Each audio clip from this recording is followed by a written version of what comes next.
Hi guys! Hi! Wait lang! Hi guys! For today's video, naisipan ko lang mag-video kasi sumagot ako ng mga tanong sa comment section dito sa YouTube. And naisip ko gawa akong video kahit wala naman nagtanong nito, pero naisip ko lang. Pero bago yan, magpakalma muna tayo ng kaluluwa. Maghintay ka dyan.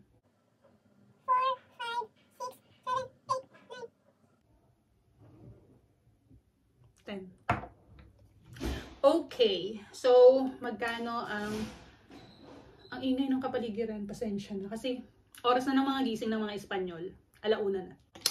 I'm so pale. So dapat habang nagbi-video, doon ka lang mag-aayos. This is the whole room na inuupahan ko. Magkano ang baon ko nung lumipat ako ng Spain? So ang dala ko lang yan ay 2,000 euro. Na until now, magdadalawang taon na ako dito, 2,000 pa rin siya. Actually, bawas pa siya. Hindi siya nadagdagan, nabawasan pa siya. Samantalang nagtatrabaho tayo dito. Ba't ganon? And wala akong idea kung gaano kaunti yun. Nung mga panahong yun, wala akong idea kung gaano kaunti yun o gaano karami. Maunti ba siya? Parang sapat lang. Okay. Ito talaga eh. Orasyonan ko kayo. Ang dami ng aberya, no? Hindi ko pala kaya yung yung sila, 'di ba? Kapag nag-sit down video sila, like nagme-makeup or nagtatanggal ng makeup or get ready with me, hindi ko pala yun Hindi ako pwede sa ganun. Hindi ako makapag-concentrate sa chika. Gusto ko nakatutok ako sa chika. Kaya, okay, let's do this. 2,000, parang pinagpapalagay ko na allowance ko yun ng 3 months.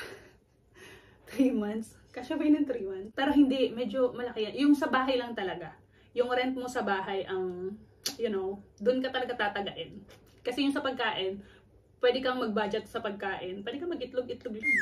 Pero yung sa bahay, syempre, kung wala kayong matutuluyan dito, syempre, monthly, magbabayad tayo ng bahay.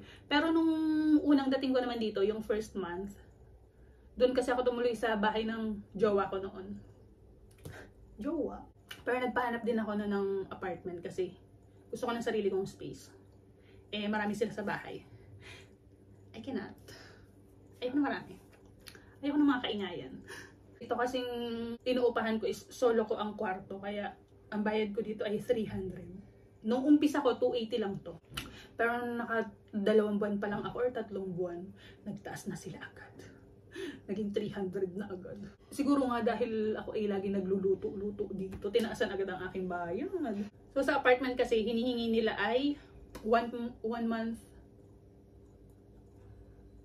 advance, 1 month deposit. Tama ba yun? 300 per month. Ang binayaran ko ay 600. May isang buwan na extra kang babayaran. Yan. Yung para pag later, pag aalis ka, hindi mo na babayaran yung huling buwan na titira mo. 2,000 na yun is, yun talaga yung budget ko. Hanggang sa magkatrabaho ako, yun yung sa isip ko. No? Yung sa euro, wala akong idea nun kung mahal ba or mura. Kasi pag may nakikita kong 1 euro na item, 1 euro or 1 euro and 50 cents, sa isip ko, mura siya. Sabi ko, ay 1 euro lang. Pag tatagal ka dito, malalaman mo na ay 1 euro, ay mahal yan.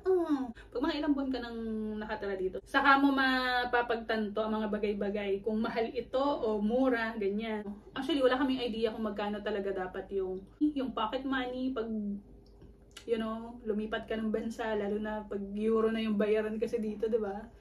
So wala kaming idea. Nagka-idea lang din kami dun sa mga naunang I will run away, I will run away with you, and hey, Cherry, joke lang.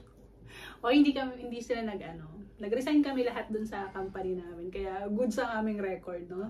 So August 12, 2023 ako dumating dito, and nagkaroon agad ako nakahanap ako ng part-time, August mga 25, ganyan. Sa lang din, Facebook page dito, mga Filipino community. Doon nagpo-post sila doon ng mga trabaho, doon ka makakahanap. Siyempre nakakatuwa yun kasi yung mga nagastos ko ng mga unang araw na nandito ako, ay mababawi ko na, diba? Hindi pa rin siya yung palong-palong part-time. Monday to Thursday, 3 hours to 3 hours and a half ako niya nag-work a day. So, ganun lang kaikli. Pero yung bahay nila, ang layo dun sa tinitirhan ko. Mura lang pamasahe, pero ang layo ng lugar. Like, more than 1 hour ang biyahe ko. Kasi, from bahay, magbabas pa ako papunta sa train station. Medyo hassle siya. Tapos, ang schedule ko dun ay hapon hanggang gabi. So, hindi ko masyadong nagustuhan ang oras. Pinasukan ko yun ng medyo matagal din. Ano pang gusto nyong malaman? Pag may gusto pa kayong malaman, i-comment nyo na lang dyan. Gagawan ko ng video. Alam nyo, yung pagkain dito is mura. Not mura, but carry bells, affordable. Tatagain ka lang talaga dito sa bayad sa bahay. So, kung mahilig ka magluto sa bahay, pabor, makakatipid ka niyan. Ang pinakang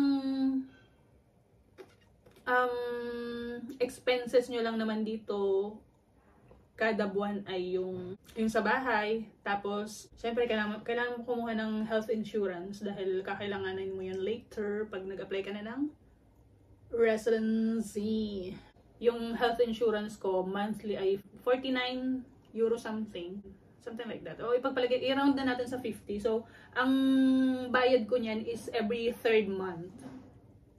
Kada 3 buwan yan ikakaltas sa sa bank. So, kada 3 buwan, kinakaltasan nila ako ng 149 euro, something like that. Yan yung monthly bills ko. Yung sa health insurance, tsaka yung bahay. So, kung sa bahay, 300 plus yung health insurance, 350. Isang buwan na yun. Isang buwan, halimbawa, 350. Tapos yung sa food. Yeah. Siguro next time, mag-vlog ako sa food naman. Kung magkano yung magagastos mo in a week. Tingnan natin kung kaya yan ng 25 euro. 30 euro siguro, no? Ewan ko. Hindi kasi ako matipid sa pagkain eh. So, matakaw ako, hindi lang halata sa katawan ko, pero matakaw ako. Lalo na kasi ako nagpo-protein diet, so kailangan ko ng maraming meat and vegetables and the fruits, alam niyo na kapag tumapak na kayo sa 30 plus na edad, mag-healthy-healthyhan na tayo niyan. Siguro yun yung next na i-share ko sa inyo. Kung magkano yung expenses sa food dito, para may idea kayo. Dumadami kasi yung nagko-comment sa video ko na parang interested silang pumunta dito sa Spain.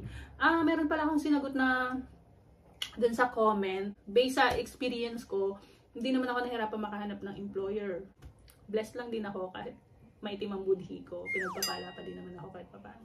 Pag lalaki kasi, usually talaga, sabi nila, mahirap makahanap ng work. Kahit nung nasa Hungary pa kami nito, kasi may mga friend din kasi kami dong mga lalaki na sa Paris sila lumipat. So, ganun din yung worry nila nung una. Parang pag lalaki, mahirap daw makahanap ng trabaho doon. Kasi usually nga, ang trabaho ay sa bahay. Pag wala ka pang papel, nauna na silang pumunta ng Paris. Pero, nakahanap naman sila agad ng trabaho. Dami nilang racket. Linis din ng Airbnb, ganyan. Tapos dito, ganun din yung usually na naririnig ko na pag lalaki, mahirap makahanap ng trabaho. Sa bahay lang yung trabaho usually, babae naman yung gusto nila sa bahay, tsaka pag-alaga ng bata. Pero, may mapapasukan ka pa rin talaga dyan. Yung mga Chinese restaurant dito, wag nyo na lang i-translate kasi, wag nyo lang i-translate kasi, yung iba, pwede silang, may mga Chinese restaurant dito na tumatanggap ng kahit wala kang kahit bagong dating ka pa lang dito. Tumatanggap sila ng dishwasher, pero panggabi yun. Para walang alam nyo na. May naghahanap din ng lalaki sa villa, yung mga magbe-maintenance ng nila, villa, ganyan. Tapos, meron din dito naghahanap na minsan, couple, babae at lalaki ang kailangan. Yung magme-maintenance ng villa. Yung maglilinis, ganyan. Tatanungin ako is, go lang. Go lang. Huwag niyo lang akong hanapin huwag niyo akong huntingin kapag hindi agad ko nakuha ng trabaho. Yung advice ko is kapag gusto nyong lumipat, medyo i-secure nyo lang yung pocket money nyo para, hindi stressful kapag andito na kayo, Tapos halimbawa, kulang yung pera nyo.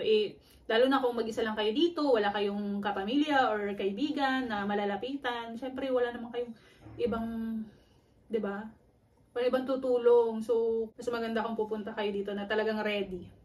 Handa kayo sa gera. Dapat laging kargado, ganun. Yun lang yung ma-advise ko. I'm sure naman, siguro naman, maximum na yung 3 months, no? Pahinga. Matagal yung 3 months actually. Dapat masipag ka, tas dapat lagi kang nakaabang sa mga Facebook posts. Dapat lagi kang nakaabang dyan para paunahan din kasi pag ganyan. Pag may nag-post na kailangan ng ganito, driver or or helper, ganyan. Nag-post ng ganon, dapat ka agad. Dapat mauna ka. Kung interesado kayong pumunta dito, pumunta na kayo dito. Punta lang kayo. Punta ka pala eh. Good luck kung nagbabala kayong pumunta dito. Huwag natin tong i-gatekeep. I-share natin ito sa mga iba pang kababayan dyan. Tayo naman ang sasakop sa Espanya. Huwag yan. Ano bang silbi ng vlog na to? Yun lang. Ang gusto ko lang i-share ay yung kung magkano ang pocket money ko dito. Depende naman yan. Tingnan yung 2,000 ko. 2,000 pa rin siya hanggang ngayon. At least hindi na bawasan. Anyway, sige na. Bye na. Babush. See you again. Yun lang. Actually, walang content itong vlog na to. Bahala na kayo dyan. Gusto lang kayong makausap din. Closed door. Bye!